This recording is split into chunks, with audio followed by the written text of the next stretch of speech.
ఏమైపోయే వాళ్ళమో అంబేద్కరు లేకుంటే, ఏ చీకటి మింగునో తను వెలుగై రాకుంటే, తరాలు మన స్థితి గతులు మారక తల్లడిల్లు కథ సకల జనం, బతుకు అగ్రకుల విషకౌగిటబడి నలిగిపోవు కథ నేటి దినం.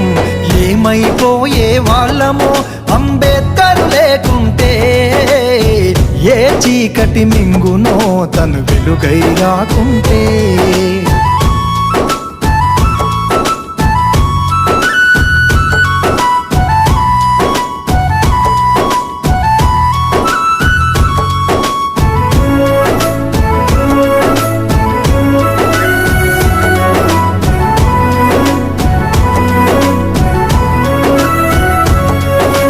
అడుగు అడుగు తను అనుభవించిన బాధను తలచి,